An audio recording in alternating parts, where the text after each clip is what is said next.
Hey guys, it's Chin again from the Pendit, and today I'm in HSB again, wearing the same clothes because I'm recording at the same time, and I'll be going over the Pelikan M205 Duo Sovereign Highlighter pen, or any combination of those words with Pelikan at the start. It's a very long name and it's super confusing, but it's a super awesome pen, which I absolutely adore for its nib. I'm just going to start off. It's a piston filler pen. It's a complete demonstrator. These ones are now available on Goulet as like regular demonstrators. They're pretty cool. The design is somewhat similar to the M100.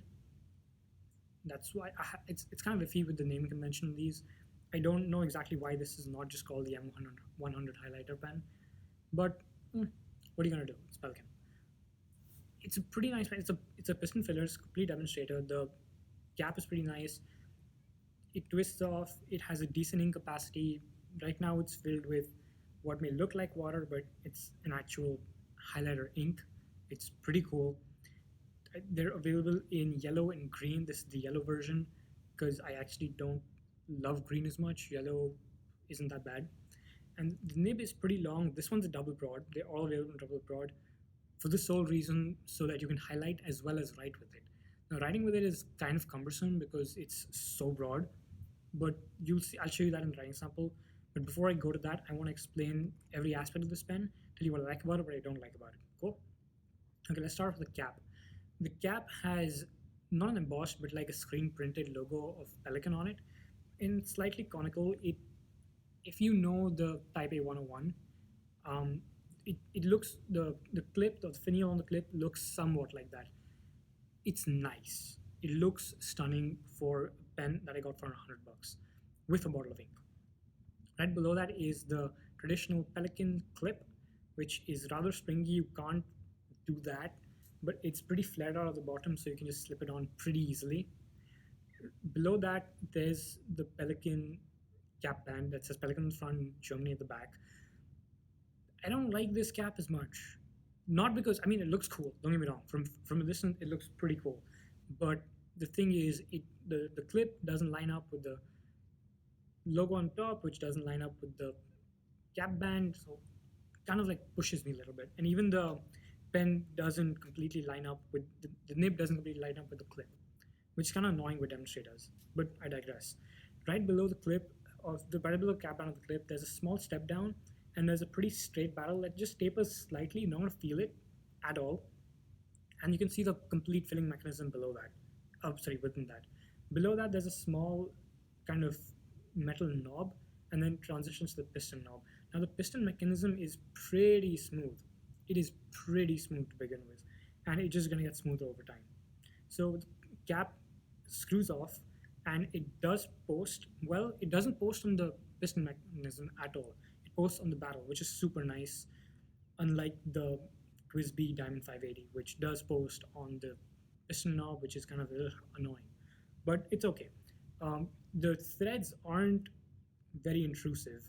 There is a significant step down between the threads and the section, but the threads aren't bad at all.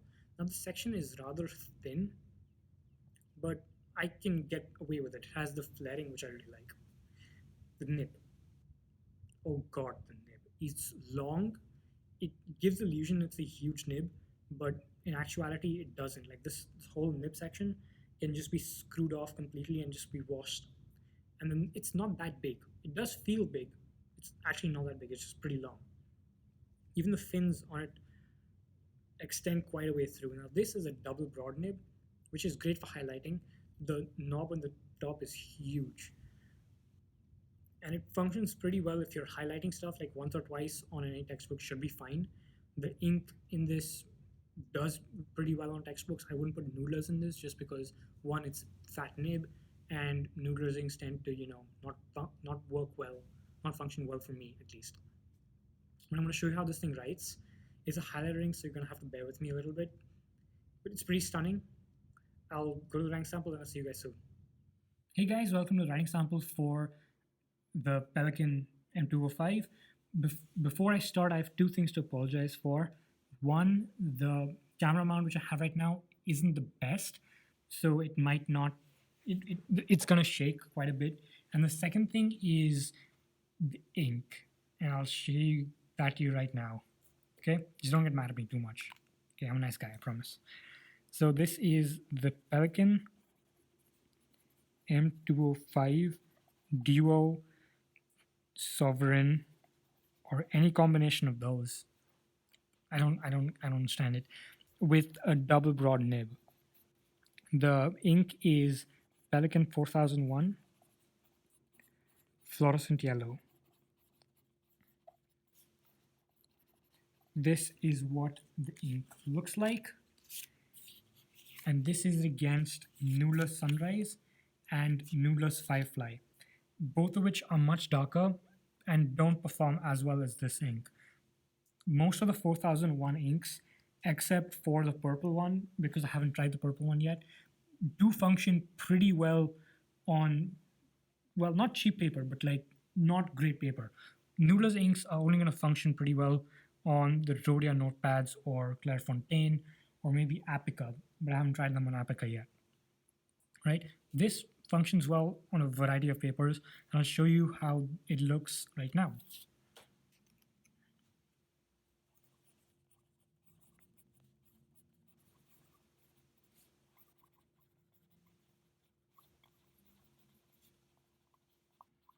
Okay, you hear kind of squeaking, which I actually love from my pens for some reason, but it's not scratchy at all. It's double broad nib, it glides over the paper, it's buttery smooth. It's a pretty broad nib, so I don't know if it's gonna flex as much, but we'll try some flex. Okay, you can see some. It's a pretty long nib as well, so that does help. Let's try with some continual flex. Yep, the long nib does help. The broad nib doesn't let you see it as much, but it's there. It's there. I promise. Let's try how wet this is on the side stroke. Okay, that's like 3.5 squares on the side stroke. I haven't seen that before. On the up and down stroke, it's like, ooh, 1, 2, 3, 4, 5, 6, 7.5 squares. This thing lays down a ton of ink. So it should do pretty well with the signature, right? Let's try. Okay, it skips right here, but that's because of me. Everywhere else, it's pretty smooth. It gives this nice squeaky noise, which I love. It doesn't skip on me at all. I love it. I love this pen, genuinely. I even put in Mont Blanc Permanent Blue in this, and this pen came out without a scratch, even though that's a highly pigmented ink. This pen came out without a scratch, and maybe that's why I'm saving this for a rainy day. All right, that was the writing sample. I'll see you guys soon. All right, thanks guys. That's it from me for the Pelikan Souveran M205 Duo Highlighter pen. I'll see you guys next time, but until then, stay safe.